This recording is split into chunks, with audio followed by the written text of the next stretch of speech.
Hi అండి, welcome to ఆహా kitchen. నేను మీ అనురాధ. ఇది బటర్ గార్లిక్ బ్రెడ్. చాలా ఈజీగా చాలా రుచిగా ఎలా చేసుకోవాలో చూడండి. ముందుగా ఒక బౌల్ తీసుకొని ఒక బ్రెడ్కి ఒక గార్లిక్ పీస్ అంటే ఒక పెద్ద పాయలోంచి ఇలా అన్నీ విడదీసుకోండి.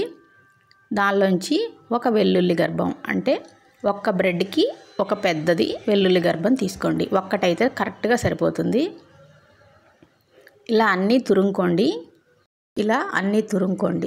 ఇది నాకు ఒక స్పూన్ అయింది. నేను 5 గార్లిక్లు తురుముకున్నాను.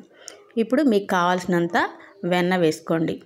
ఇంట్లో చేసిన వెన్న కాబట్టి నేను ఉప్పు కూడా వేస్తాను.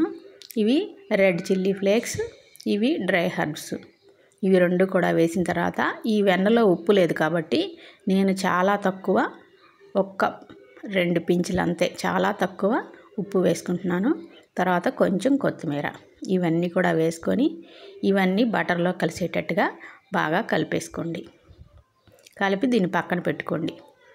ఇప్పుడు బ్రెడ్లు తీసుకొని బ్రెడ్లని ఎలా కట్ చేసుకోవాలో చూడండి. దీనికి కట్ చేయడం కాదు, ఘాట్లు పెట్టడం. ఇలాగా పైవైపు ఒకవైపు 2, మళ్ళీ ఆపోజిట్లో 2 ఇలా కట్ చేశారంటే అది కిందకి కట్ అవ్వకూడదు. ఇటువైపు చూస్తే కట్ చేసినట్టు ఉంటుంది, ఇటువైపు మామూలుగానే ఉంటుంది. ఇలా చేస్తే కనుక మనం ఈ గార్లిక్, ఈ బటర్ అంతా దీని లోపలికి వెళ్ళి అంతా ఈవెన్గా కాలుతుంది. టేస్ట్ మొత్తం ఒకేలా ఉంటుంది. పైన అది లోపల చప్పగా అలా లేకుండా ఉంటుంది. అన్నిటినీ నేను చూపించిన విధంగా కట్ చేసుకోండి. తర్వాత ఈ బటర్ని దీనికి అప్లై చేసి మనం పెట్టుకున్న ఘాట్లు ఉన్నాయి కదా, ఆ ఘాట్లు లోపలికి వెళ్ళేటట్టుగా దీన్ని ఇలా స్ప్రెడ్ చేసుకోండి. లోపలికి వెళ్ళేటట్టుగా అలా అయితే మనకి టేస్ట్ మొత్తం ఒకే రకంగా ఉంటుంది. కొరికినప్పుడు కూడా బ్రెడ్ లోపల దాకా వెళ్ళి ఇదిగో ఇలా ఘాట్లలో కూడా అప్లై చేసుకొని చక్కగా తుడుచుకోండి.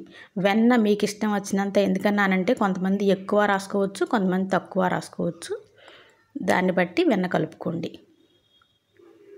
వెన్న ఎంతైనా రాసుకోవచ్చు, దాన్ని బట్టి మనం వెన్నని రాసుకోండి. ఇలా ఒకవైపే కాదు, రెండో వైపు కూడా లైట్గా స్ప్రెడ్ చేయండి. ఒకవైపు మాత్రం ఎక్కువ రాసుకోండి, రెండో వైపు కాలాలి కదా, అందుకని రెండో వైపు కొంచెం ఎక్కువ రాసుకోండి.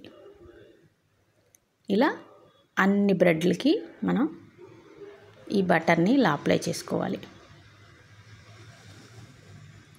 ఇలా చాకు కానీ ఇలా అప్లై చేసుకునేది ఉంటుంది కదా, అది కానీ తీసుకొని చేశారంటే కరెక్ట్గా వస్తుంది. ఎక్కువ తక్కువ లేకుండా ఈ గాళ్ళలో కూడా కరెక్ట్గా వెళ్తుంది. మనం కట్ చేసుకున్న ఈ వీటి లోపలికి కూడా వెళ్ళిపోతుంది.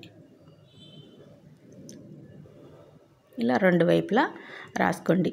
వీటిని అన్నిటినీ ఇలా ముందు వెన్న రాసుకొని రెడీ చేసుకోండి. ఇప్పుడు పొయ్యి మీద ప్యాన్ పెట్టుకొని, ఎక్కువే వెన్న రాసుకున్నాం కాబట్టి నేను ఇంకా మళ్ళీ వెన్న వేయట్లేదు. మీరు కావాలంటే మీరు రాసుకున్న దాన్ని బట్టి ప్యాన్లో వెన్న వేసుకోండి. ఇలా కొంచెం కాలిన తర్వాత ఈ బ్రెడ్ని చక్కగా రెండో వైపుకి టర్న్ చేసి, మీకు ఎంత క్రిస్పీగా కావాలో, బాగా క్రిస్పీగా కావాలనుకున్నాళ్ళు లో ఫ్లేమ్లో పెట్టి కాల్చుకోండి. తక్కువ కావాలనుకున్నాళ్ళు కొంచెం కాలగానే ఈ బటర్ అంతా మెల్ట్ అయిపోగానే మంచి వాసన వస్తూ ఉంటుంది. చక్కగా ఈ గార్లిక్తో కలిసి